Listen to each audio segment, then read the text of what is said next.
Electromagnetic question answer series में हम बात कर रहे हैं question number 4 for topic charged particle in magnetic field and electric field. So उसका क्वेश्चन नंबर 4 यहां पे है कि एक लंबे सीधे तार में 2 एम्पीयर की धारा प्रवाहित होती है। ओके, तो तार के लंबवत एक ही सीध में उन दोनों बिंदुओं के मध्य दूरी ज्ञात कीजिए जहां चुंबकीय क्षेत्र क्रमशः 10 की घात -5 टेस्ला और 4 इंटू 10 की घात -6 टेस्ला है। A long straight wire is carrying current 2 ampere. Calculate the distance between two points perpendicularly located on the same side of the wire if magnetic field due to these 2 points are 10 raised to power -4 Tesla and 4 into 10 raised to power -6 Tesla respectively. So यहाँ पे सबसे पहले हम इस question का meaning समझते हैं कि what is the meaning of this question. So question का मीनिंग ये है यहां से कि इस टाइप के आपके पास में एक लॉन्ग करंट कैरिंग वायर है जिसमें आपके पास में 2 एम्पीयर की करंट फ्लो हो रही है। यहां से 2 एम्पीयर की करंट फ्लो हो रही है, ये चीज आप ध्यान रखें।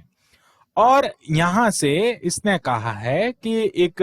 परपेंडिकुलर डायरेक्शन में आपके पास में यहां पे एक पॉइंट है और यहां पे एक पॉइंट है, इसकी आपको डिस्टेंस फाइंड करनी है। सो अब मैं बात करता हूं यहां से कि 10 raise to power -5 tesla and 4 into 10 raise to power -6 tesla दो आपको मैग्नेटिक फील्ड गिवन है और आपको ये वाली जो डिस्टेंस है वो फाइंड करनी है। अब मैं इसको लेट कर लेता हूं, यहाँ पे P है, यहाँ पे Q है और P पे अगर हम बात करते हैं कि जो हमारा मैग्नेटिक फील्ड है वो क्या होगा, तो वो भी हमको सोच समझ के रखना होगा कि डिस्टेंस बढ़ने पे मैग्नेटिक फील्ड जो होता है वो कम होता है। बिकॉज हमारा जो फॉर्मूला आपको पता ही होगा कि मैग्नेटिक फील्ड जो होता है वो डिस्टेंस के इनवर्सली प्रोपोर्शनल होता है। अब डिस्टेंस बढ़ेगी यानी कि यहाँ पे क्या होगा, मैग्नेटिक फील्ड कम होगा और यहाँ पे मैग्नेटिक फील्ड ज्यादा होगा। दैट मीन्स हम कह सकते हैं कि यहाँ पे 10 रेज टू पावर -5 टेस्ला होगा और यहाँ पे कितना होगा 4 into 10 raise to power -6 tesla. हमको यहां से ये डिस्टेंस फाइंड करनी है और यहां से ये डिस्टेंस फाइंड करनी है और फिर क्या कर सकते हैं, ये वाली जो डिस्टेंस है बीच की इसको हम यहां से फाइंड कर लेंगे। ओके, ये जो डिस्टेंस है यहां से इसको थोड़ा अच्छे से हम लिखते हैं अगर, तो ये आ जाएगा हमारे पास में कि यहां से यहां तक की जो डिस्टेंस है वो हम यहां से एक तो फाइंड करनी है हमको। सेकेंड काम हमको क्या करना है कि यहां से यहां तक की डिस्टेंस अगर हम फाइंड कर लेते हैं that is radius of magnetic field. ये बहुत ही सिंपल तरीके से हो जाएगा, इसका मैं फॉर्मूला बता दूंगा। और फिर क्या कर देंगे, इन दोनों डिस्टेंस का हम यहाँ पे अगर जो इसका सब्ट्रैक्ट कर देंगे, इसका डिफरेंस अगर ले लेंगे तो ये डिफरेंस किसके इक्वल होगा, वो डिफरेंस इक्वल हो जाएगा यहाँ से अगर आप देखते हैं तो डिफरेंस इसके इक्वल हो जाएगा। ये जो डिस्टेंस है जो रेड कलर से यहाँ पे शो हो रही है उसके इक्वल हो जाएगा और यही तो हमको फाइंड करना है। सो हम देखते हैं यहाँ पे कि हमने क्वेश्चन का जो बेसिक है उसको समझ लिया है, क्वेश्चन कहना क्या चाह रहा है उसको हमने समझा। तो सबसे पहले हम यहाँ पे लिखते हैं क्या क्या गिवन है हमको। एक तो करंट गिवन है, यहाँ से 2 एम्पियर करंट फ्लो हो रही है और P पे अगर हम B1 की बात करते हैं तो वो है हमारा 10 raise to power -5 tesla and Q point पे B2 की अगर हम बात करते हैं तो 4 into 10 raise to power -6 tesla हमको गिवन है। अब हम डिस्टेंस की बात कर लेते हैं कि ये बेसिकली इसकी रेडियस होती है। अब इसके लिए एक फॉर्मूला होता है कि लॉन्ग करंट कैरिंग वायर जो होता है उसके द्वारा जो प्रोड्यूस्ड मैग्नेटिक फील्ड होता है, तो यहां पे लिखते हैं मैग्नेटिक फील्ड ड्यू टू, हमने इसका एक डेरिवेशन भी किया था, इसका एप्लीकेशन जिसमें हम बायो सावर्ट का एप्लीकेशन करते हैं उसमें हमने किया था। तो magnetic field due to long current carrying wire, long current carrying wire, तो करंट कैरिंग वायर के कारण जो विद्युत क्षेत्र उत्पन्न होता है उसकी वैल्यू होती है B is equal to mu not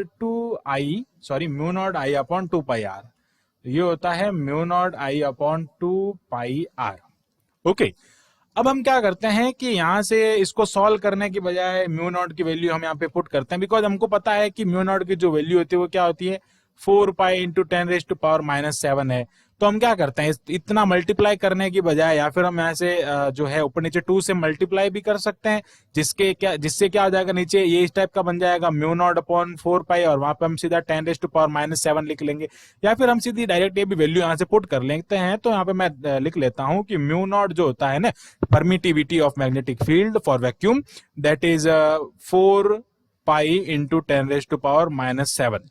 okay, so इसकी वैल्यू होती है, आई हमारे पास में है, आर हमको यहाँ से फाइंड करना है, तो बस यही है, और मैग्नेटिक फील्ड हमको दिया हुआ है। तो फर्स्ट हम फाइंड करते हैं, मैं इसको कह देता हूं R1 और ये हो जाएगा R2। सो मैं फॉर P पॉइंट अगर मैं बात करता हूं, फॉर P पॉइंट, तो P पॉइंट के लिए अगर मैं R की वैल्यू फाइंड करता हूं तो ये क्या हो जाएगा, B1 यहाँ पे होगा, और म्यू नॉट आई तो वही रहेगा करंट में, और ये हो जाएगा 2 पाई R1, दैट इज हो जाएगा R1 इज इक्वल टू जो है ये सारे आर इधर आ जाएगा और ये नीचे आ जाएगा, तो म्यू नॉट आई अपॉन ये हो जाएगा 2 पाई बी। और जब हम सारे जो वैल्यूज हैं B1 जो है इसमें पुट करेंगे यहाँ पे, और ये हो जाएगा R1 is equal to mu naught की वैल्यू पुट करते हैं 4 पाई इंटू 10⁻⁻7 इंटू 2 एम्पियर, जो हमारी करंट है वो फ्लो हो रही है उसमें, और यहाँ से हम बात करते हैं 2 पाई हमने यहाँ पे लिखा, और B की वैल्यू यहाँ पे कितने है, 10⁻⁻5 टेस्ला। और इसको जब हम सॉल्व करते हैं तो हमारे पास में आता है 4 इंटू 10⁻², देख सकते हैं आप यहाँ से, ये 2 हो जाएगा, और ये पाई से इससे कट हो जाएगा, ये 2 और 2 मल्टीप्लाई हो जाएगा, और यहाँ से ऊपर 2 हो जाएगा, जब ये 7 में से ये 5 लेस होगा तो -2 मीटर आ रहा है। इसको हम क्या कह सकते हैं, 4 सेंटीमीटर कह सकते हैं ना। सो ये क्या हो जाएगा, 4 सेंटीमीटर हो जाएगा। ओके, तो यहाँ से अगर आप मीटर में अगर डिस्टेंस फाइंड करना चाहो या सेंटीमीटर में फाइंड करना चाहो, एक ही बात है, हम इसको सेंटीमीटर में फाइंड कर लेते हैं, फिर उसको कन्वर्ट कर देंगे मीटर में। सेंटीमीटर आ गया हमारे पास में। अब हम बात करते हैं फॉर क्यू पॉइंट, तो क्यू पॉइंट के लिए अगर हम यहाँ से देखें तो क्यू पॉइंट के लिए हो जाएगा B2 is equal to mu naught I upon ये हो जाएगा 2 पाई R2।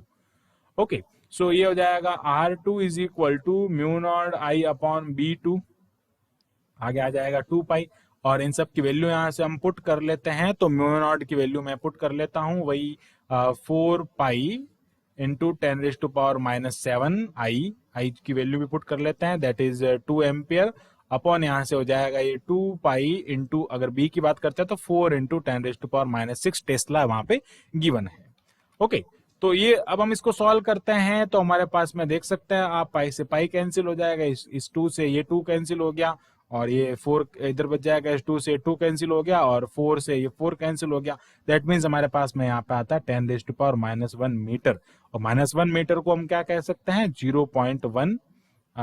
इसको हम 0.1 मीटर भी लिख सकते हैं, और इसको अगर हम कन्वर्ट करना चाहे 4 सेंटीमीटर को मीटर में, दैट इज 0.04 मीटर। तो इस टाइप से हमने इनको मीटर में कन्वर्ट कर दिया है। अब हमारे पास में दोनों डिस्टेंस है, अब हमको फाइंड क्या करना है, ये डिस्टेंस x डिस्टेंस फाइंड करनी है। x मींस क्या हो जाएगा, यहां से यहां तक की डिस्टेंस और यहां से यहां की डिस्टेंस का difference. So x is equal to R2 minus R1। Let यहां पे कर देते हैं, लेट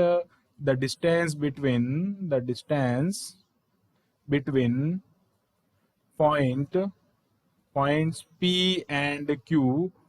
दैट इज x, हमने उसको x लेट कर दिया, और x की जो डिस्टेंस होगी वो R2 माइनस R1 हो जाएगी, और x की वैल्यू क्या हो जाएगी, 0.1 माइनस 0.04, और यहाँ से इसकी वैल्यू आ जाएगी हमारे पास में 0.06 मीटर। इसको हम ऐसे आगे और भी फाइंड कर सकते हैं, तो ये हो जाएगा x is equal to 6 centimetre हो जाएगा ना, ये इसको हम ऐसे भी लिख सकते हैं 6 upon 100 metre, that is equal to 6 centimetre. So इस टाइप से हमने यहाँ पे इसकी वैल्यू भी फाइंड कर लिया है, लेकिन पॉइंट के बीच की जो डिस्टेंस होगी उसको आप आंसर ये भी मान सकते हैं, इसका आंसर मीटर की फॉर्म में जो ऐसा यूनिट है उसमें, और हम अगर इसको सेंटीमीटर में भी अगर देखना चाहें तो सेंटीमीटर में भी हम इसको देख सकते हैं। यहाँ से ये दोनों वैल्यूज आपके लिए यहाँ पे सही होगी। सो आई होप आपको ये जो इसका क्वेश्चन है न्यूमेरिकल समझ में आया होगा, बहुत ही अच्छे से हमने आपको एक्सप्लेन करने की कोशिश की है। So thanks for watching this video, keep watching MSED Point for more numericals and questions about physics